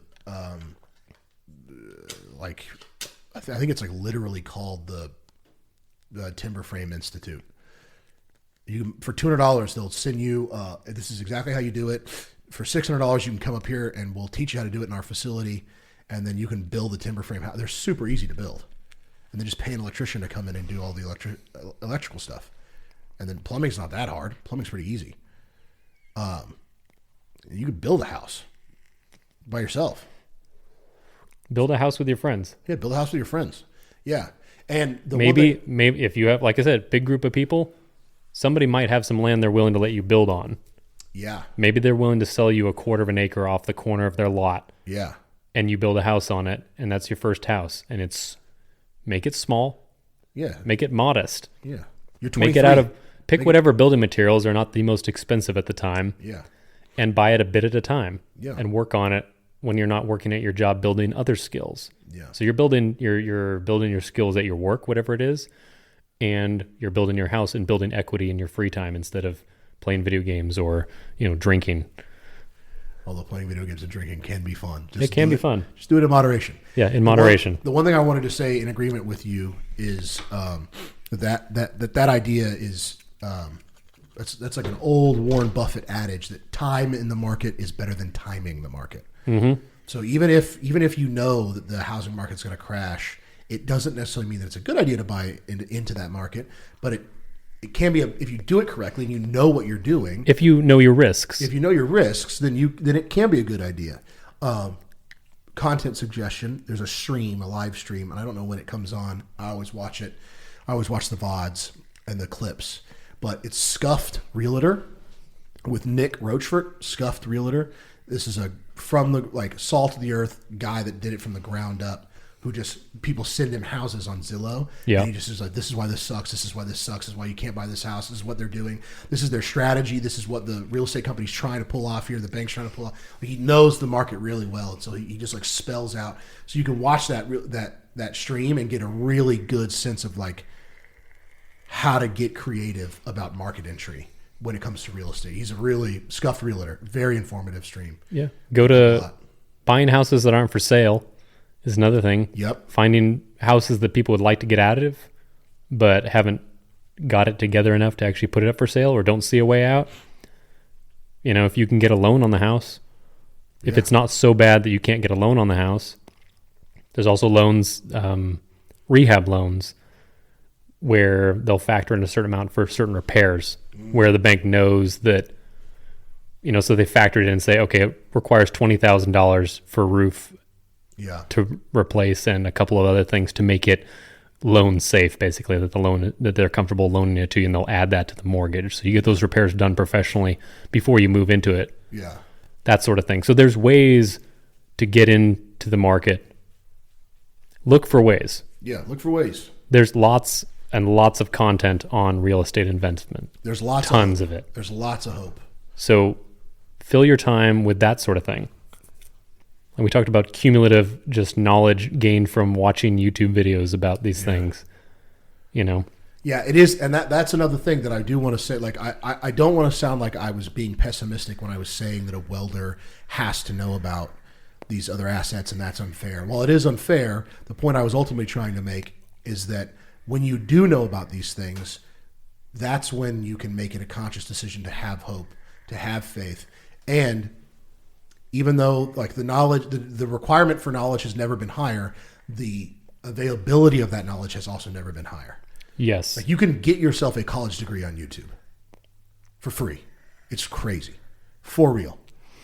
Almost everything I know about finance, I got on YouTube, and I get jobs with that. Like I go into real financial institutions and do real job interviews as a salesperson, and they say, "Do you know what this means? Can you do this?" And I say, "Yes, I know what this is. What would you do in this instance? Whatever. What would you advise someone to do in this instance?" I tell them, they go, "Correct answer," and all of that information I got off of YouTube. So I made a career with YouTube, so you can do it too. So there's lots of hope out there. Lots of hope. Yeah. I hope that we're getting away from you need the college degree stamp. Oh my goodness! I hope I do not have a diploma, a high school diploma, or a college degree, and I make plenty of money. I make enough to provide for my family. Yeah. All right. There we go. I think that's it. That was the point I wanted to make. Sick. We did it, baby. Wrap it up. Tied to the last episode. And yeah, please make comments. Do we have any comments yet? We don't have any comments. Oh, man. Come on. Talk to us, guys. Talk to us. Give us some feedback. Yeah, so these... Where are we on stickers? I know you've been busy with the holidays. Yeah, stickers. Oh, my goodness. I completely forgot about stickers. All right. I'm catching up this week, so I got a lot of podcast stuff to do. I'll get on the stickers. Send us an email if you want one. Yes. We'll ship you out a sticker. I will ship you a sticker for free. The Substack listeners are the only ones who have gotten the last couple episodes in a subsequent order. Okay. Although they have gotten them in a subsequent order because the RSS feed hasn't been working for Spotify and YouTube. I still have not figured out why. I think I'm going to start manually uploading them. As inconvenient as it is, I'm just going to have to do it. Okay. But that being said, so this will be, I think there'll basically be 3 episodes that come up at once on Spotify and YouTube. Okay. But that's good. That's fine. Most of our listeners will be deriving from YouTube and Spotify anyways. So that's that. Yeah. Online Blackface on Twitter. That's me. You can email us at hyperpremium@protonmail.com. Or leave a comment on the YouTube or the Substack. You cannot, unfortunately, give us feedback on... Oh, no, you can leave reviews on Spotify. Oh, you can? Good deal. I don't know that we can... I don't know. I'll have to look into whether or not we can see them or interact with those reviews. But obviously, we can see them. I just don't know if we can comment back or say something. Gotcha. Okay. But if you do come across us on Spotify this week, please give us a like. That's that. I think we're good. All right. Cool. Until next time, lads and lasses. Work hard. We're praying for you. Go out there and enjoy the world. Be hopeful. Go to church. Have a good time. See you next time. Ta-ta.